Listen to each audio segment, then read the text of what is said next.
ओम शांति। आज का मुरली 22 जून 2024।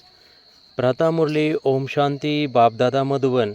मीठे बच्चे, यहाँ तुम बदलने के लिए आए हो। तुम्हें आसुरी गुणों को बदल दैवी गुण धारण करने हैं।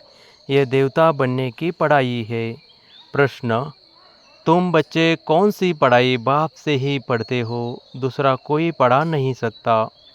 उत्तर: मनुष्य से देवता बनने की पढ़ाई, अपवित्र से पवित्र बनकर नई दुनिया में जाने की पढ़ाई एक बाप के सिवाय और कोई भी पढ़ा नहीं सकता।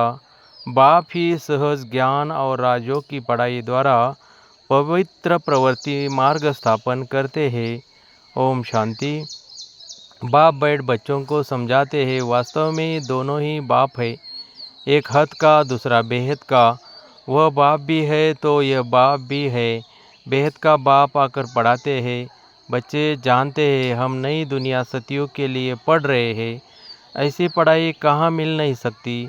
तुम बच्चों ने सत्संग तो बहुत किए हैं, तुम भक्त थे ना, ज़रूर गुरु किए हुए हैं, शास्त्र अध्ययन किए हुए हैं, परंतु अभी बाप ने आकर जगाया है। बाप कहते हैं अभी यह पुरानी दुनिया बदलनी है। अभी मैं तुमको नई दुनिया के लिए पढ़ाता हूँ, तुम्हारा टीचर हूँ। कोई भी गुरु के लिए टीचर नहीं कहेंगे। स्कूल में टीचर पढ़ाते हैं, जैसे ऊंच पद पाते हैं, परंतु वह पढ़ाते हैं यहाँ के लिए। अभी तुम जानते हो हम जो पढ़ाई पढ़ते हैं वह है नई दुनिया के लिए। गोल्डन एजड वर्ड कहाँ जाता है, यह तो जानते हो कि इस समय आसुरी गुणों को बदल दैवी गुण धारण करने हैं। यहाँ तुम बदलने के लिए आए हो। कैरेक्टर की महिमा की जाती है। देवताओं के आगे जाकर कहते हैं आप ऐसे हो, हम ऐसे हैं। तुमको अभी एम ऑब्जेक्ट मिली है भविष्य के लिए। बाप नई दुनिया भी स्थापन करते हैं और तुमको पढ़ाते भी है। वहाँ तो विकार की बात नहीं। तुम रावण पर जीत पाते हो।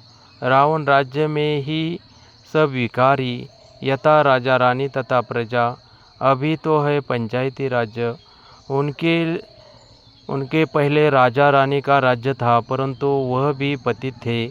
उन पतित राजाओं के पास मंदिर भी होते हैं। निर्विकारी देवताओं की पूजा करते थे। जानते हैं वह देवता पास्ट होकर गए हैं, अभी उनका राज्य है नहीं। बाप आत्माओं को पावन बनाते हैं और याद भी दिलाते हैं कि तुम देवता शरीर वाले थे, तुम्हारी आत्मा और शरीर दोनों पवित्र थे। अब फिर से बाप आकर पतित से पावन बनाते हैं, इसलिए ही तुम यहाँ आए हो। बाबा ऑर्डिनेंस निकालते हैं, बच्चे काम महाशत्रु है, यह तुमको आदि मध्य अंत दुख देते हैं। अभी तुमको ग्रस्त व्यवहार में रहते हुए पावन बनना है। ऐसे नहीं देवी देवता आपस में प्यार नहीं करते होंगे, परंतु वहाँ विकारी दृष्टि नहीं रहती, निर्विकारी होकर रहते हैं। बाप भी कहते हैं ग्रस्त व्यवहार में रहते कमल फूल समान रहो। अपना भविष्य ऐसा बनाना है जैसे तुम पवित्र जोड़ी थे। हर एक आत्मा भिन्न नाम रूप लेकर पाठ बजाती आई है। अभी तुम्हारा यह है अंतिम पाठ। पवित्रता के लिए बहुत मूंझते हैं कि क्या करें, कैसे कंपेनियन होकर रहे। कंपेनियन होकर रहने का अर्थ क्या है? विलायत में जब बूढ़े होते हैं तो फिर कंपेनियन रखने के लिए शादी कर लेते हैं, संभाल के लिए। ऐसे बहुत है जो ब्रह्मचारी हो रहना पसंद करते हैं। सन्यासियों की तो बात अलग है। गृहस्थ में रहने वाले भी बहुत होते हैं जो शादी करना पसंद नहीं करते हैं। शादी करना फिर बाल बच्चे आदि संभालना, ऐसी जाल फैलाए ही क्यों जो खुद ही फंस पड़े। ऐसे बहुत यहाँ भी आते हैं। 40 साल हो गए ब्रह्मचारी रहते, इसके बाद क्या शादी करेंगे? स्वतंत्र रहना पसंद करते हैं तो बाप उनको देख खुश होते हैं। यह तो है ही बंधन मुक्त। बाकी रहा शरीर का बंधन, उसमें देह सहित सबको भूलना है, सिर्फ एक बाप को याद करना है। कोई भी देहधारी क्राइस्ट आदि को याद नहीं करना है। निराकार शिव तो देहधारी नहीं है, उनका नाम शिव है। शिव के मंदिर भी है। आत्मा को पाठ मिला हुआ है 84 जन्मों का। यह अविनाशी ड्रामा है, इसमें कुछ भी बदली नहीं हो सकता। तुम जानते हो, पहले पहले हमारा धर्म कर्म जो श्रेष्ठ था वह अभी भ्रष्ट बन गया है। ऐसे नहीं, देवता धर्म ही खत्म है। गाते भी है, देवताएं सर्वगुण संपन्न थे। लक्ष्मी नारायण दोनों पवित्र थे। प्रवृत्ति पवित्र प्रवृत्ति मार्ग था, अभी अपवित्र प्रवृत्ति मार्ग है। 84 जन्मों में भिन्न भिन्न नाम रूप बदलता आया है। बाप ने बताया है, मीठे मीठे बच्चों, तुम अपने जन्मों को नहीं जानते हो। मैं तुमको 84 जन्मों की कहानी सुनाता हूँ, तो ज़रूर पहले जन्म से लेकर समझाना पड़े। तुम पवित्र थे, अब विकारी बने हो, तो देवताओं के आगे जाकर माथा टेकते हो। क्रिश्चियन लोग क्राइस्ट के आगे, बौद्धी लोग बुद्ध के आगे, सिख लोग गुरु नानक की दरबार के आगे जाकर माथा टेकते हैं। इससे मालूम पड़ता है कि यह किस पंथ के हैं। तुम्हारे लिए तो कह देते हैं ये हिंदू है। आदि सनातन देवी देवता धर्म कहाँ गया, यह किसी को पता नहीं, प्राय लोप हो गया है। भारत में चित्र तो अथाह बनाए हुए हैं। मनुष्यों की भी अनेक मतें हैं, शिव के भी अनेक नाम रख दिए हैं। असल में उनका एक ही नाम शिव है। ऐसे भी नहीं, उसने पुनर्जन्म लिया है, तब नाम फिरते जाते हैं। नहीं, मनुष्यों की अनेक मतें हैं, तो अनेक नाम रखते हैं। श्रीनाथ द्वारे में जाओ तो वहाँ भी बैठे तो वहीं लक्ष्मी नारायण हैं। जगन्नाथ के मंदिर में भी मूर्ति वही है, नाम भिन्न भिन्न रखे हैं। जब तुम सूर्यवंशी थे तो पूजा आदि नहीं करते थे, तुम सारे विश्व पर राज्य करते थे, सुखी थे। श्रीमत पर श्रेष्ठ राज्य स्थापन किया था, उसी को कहा जाता है सुखधाम। और कोई ऐसे नहीं कहेंगे कि हमको बाप पढ़ाते हैं, मनुष्य से देवता बनाते हैं, निशानी भी है। ज़रूर उनका ही राज्य था, वहाँ किले आदि होते नहीं। किले आदि बनाते हैं सेफ्टी के लिए। इन देवी देवताओं के राज्य में किले आदि थे नहीं, दूसरा कोई चढ़ाई करने वाला होता नहीं। अभी तुम जानते हो, हम उसी देवी देवता धर्म में ट्रांसफ़र हो रहे हैं। उसके लिए तुम राजों की पढ़ाई पढ़ रहे हो। राजा ही पानी है, भगवान वाच। मैं तुमको राजाओं का राजा बनाता हूँ। अभी तो कोई राजा रानी नहीं है, कितने लड़ाई झगड़े आदि होते रहते हैं। यह है कलयुग, आयरन एजड वर्ल्ड। तुम गोल्डन एज में थे, अभी फिर पुरुषोत्तम संगम युग पर खड़े हो।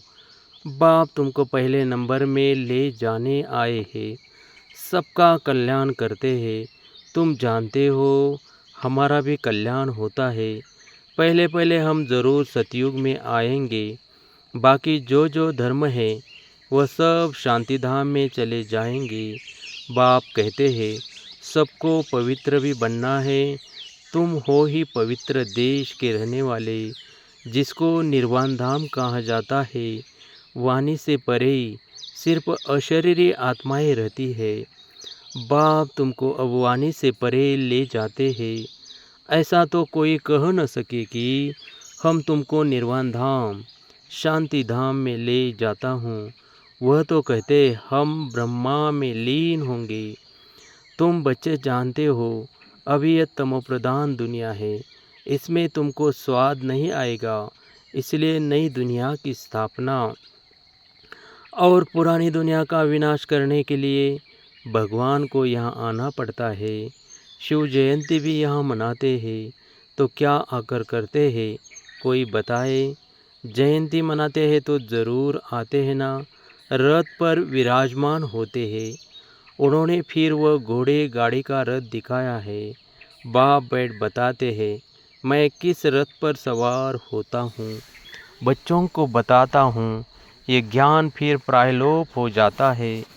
इनके 84 जन्मों के अंत में बाबा को आना पड़ता है। यह ज्ञान कोई दे न सके। ज्ञान है दिन, भक्ति है रात, नीचे उतरते ही रहते हैं। भक्ति का कितना शो है, कितने कुंभ के मेले, फलाने मेले लगते रहते हैं। ऐसे कोई भी नहीं कहता है कि अभी तुमको पवित्र बनकर नई दुनिया में जाना है। बाप ही बतलाते हैं, अभी संगम युग है। तुमको पढ़ाई भी वही मिलती है जो कल्प पहले मिली थी। मनुष्य से देवता बने थे। गायन भी है मनुष्य से देवताएं कि ये ज़रूर बाप ही बनाएंगे ना। तुम जानते हो हम अपवित्र गृहस्थ धर्म वाले थे। अब बाप आकर फिर पवित्र प्रवृत्ति मार्ग का बनाते हैं। तुम बहुत ऊंच पद पाते हो। ऊंच से ऊंच बाप कितना ऊंच बनाते हैं। बाप की ही श्री श्री अर्थात श्रेष्ठ ते श्रेष्ठ मत हम श्रेष्ठ बनते हैं। श्री श्री के अर्थ का किसी को पता नहीं है। एक शिव बाबा का ही यह टाइटल है, परंतु वह फिर अपने को श्री श्री कह देते हैं। माला फेरी जाती है। माला है 108 की, उन्होंने 16,108 की बनाई है। उसमें 8 तो आने ही है, 4 जोड़ी और एक बाप। 8 रत्न और 9वां हूँ मैं। उनको रत्न कहते हैं। उनको ऐसा बनाने वाला बाप है। तुम बाप द्वारा पारस बुद्धि बनते हो। रंगून में एक तालाब है। कहते हैं उनमें स्नान करने से परिया बन जाते हैं। वास्तव में यह है ज्ञान स्नान, जिससे तुम देवता बन जाते हो। बाकी वह तो सब है भक्ति मार्ग की बातें। यह तो कभी हो नहीं सकता कि पानी में स्नान करने से परी बन जाए। यह सब है भक्ति मार्ग। क्या क्या बातें बना दी है, कुछ भी समझते नहीं है। अभी तुम समझते हो। तुम्हारा ही यादगार दिलवाड़ा गुरु शिखर आदि खड़ा है। बाप बहुत ऊंचे रहते हैं। तुम जानते हो बाप और हम आत्माएं जहाँ निवास करती है वह है मूल वतन। सूक्ष्म वतन तो केवल साक्षात्कार मात्र है, वह कोई दुनिया नहीं है। सूक्ष्म वतन व मूल वतन के लिए यह नहीं कहेंगे कि वर्ल्ड हिस्ट्री रिपीट। वर्ल्ड तो एक ही है। इस वर्ल्ड की हिस्ट्री रिपीट कहाँ जाता है। मनुष्य कहते हैं वर्ल्ड में पीस हो, यह नहीं जानते कि आत्मा का स्वधर्म ही शांति है। बाकी जंगल में थोड़ी ही शांति मिल सकती है। तुम बच्चों को सुख और सबको शांति मिल जाती है। जो भी आते हैं पहले शांति धाम में जाकर सुख धाम में आएंगे। कई कहेंगे हम ज्ञान नहीं ले, पिछाड़ी में आएंगे तो बाकी इतना समय मुक्ति धाम में रहेंगे। यह तो अच्छा है, बहुत समय मुक्ति में रहेंगे। यहाँ करके 1-2 जन्म पद पाएंगे। वह क्या हुआ, जैसे मच्छर निकलते हैं और मर जाते हैं, तो एक जन्म में यहाँ क्या सुख रखा है, वह तो कोई काम का नहीं रहा। जैसे कि पाठ ही नहीं है। तुम्हारा पाठ तो बहुत ऊंच है। तुम्हारे जितना सुख कोई देख न सके, इसलिए पुरुषार्थ करना चाहिए। करते भी रहते हैं। कल्प पहले भी तुमने पुरुषार्थ किया था। अपने पुरुषार्थ अनुसार प्रारब्ध पाई है। पुरुषार्थ बिगर तो प्रारब्ध पा न सके। पुरुषार्थ जरूर करना है। बाप कहते हैं यह भी ड्रामा बना हुआ है। तुम्हारा भी पुरुषार्थ चल पड़ेगा। ऐसे तो चल न सके। तुमको पुरुषार्थ तो ज़रूर करना पड़े। पुरुषार्थ बिगर थोड़े ही कुछ होना है। खांसी आप ही कैसे ठीक होगी, दवाई लेने का पुरुषार्थ करना पड़े। कोई कोई ऐसे भी ड्रामा पर बैठ जाते हैं। जो ड्रामा में होगा ऐसा उल्टा ज्ञान बुद्धि में नहीं बिठाना है। यह भी माया विघ्न डालती है। बच्चे पढ़ाई को ही छोड़ देते हैं। इसी को कहा जाता है माया से हार। लड़ाई है ना, वह भी ज़बरदस्त है। अच्छा, मीठी मीठी सिखिल दे बच्चों प्रति माता पिता बाप दादा का याद प्यार और गुड मॉर्निंग। रूहानी बाप की रूहानी बच्चों को नमस्ते। धारणा के लिए मुख्य सार। फर्स्ट, श्रेष्ठ राज्य स्थापन करने के लिए श्रीमत पर चलकर बाप का मददगार बनना है। जैसे देवताएं निर्विकारी है, ऐसे गृहस्थ में रहते निर्विकारी बनना। पवित्र प्रवृत्ति बनानी है। 2, ड्रामा की पॉइंट को उल्टे रूप से यूज़ नहीं करना है। ड्रामा कहकर बैठ नहीं जाना है। पढ़ाई पर पूरा ध्यान देना है। पुरुषार्थ से अपने श्रेष्ठ प्रारब्ध बनानी है। वरदान, कमल पुष्प का सिंबल बुद्धि में रख। अपने को सैंपल बनने समझने वाले न्यारे और प्यारे भव। प्रवृत्ति में रहने वालों का ही सिंबल है कमल पुष्प। तो कमल बनो और अमल करो। अगर अमल नहीं करते तो कमल नहीं बन सकते। तो कमल पुष्प का सिंबल बुद्धि में रख। स्वयं को सैंपल समझकर चलो। सेवा करते न्यारे और प्यारे बनो। सिर्फ प्यारे नहीं बनना, लेकिन न्यारे बन प्यारे बनना, क्योंकि प्यार कभी लगाव के रूप में बदल जाता है। इसलिए कोई भी सेवा करते न्यारे और प्यारे बनो। स्लोगन, स्नेह की छत्र छाया के अंदर माया आ नहीं सकती। ओम शांति, ओम शांति।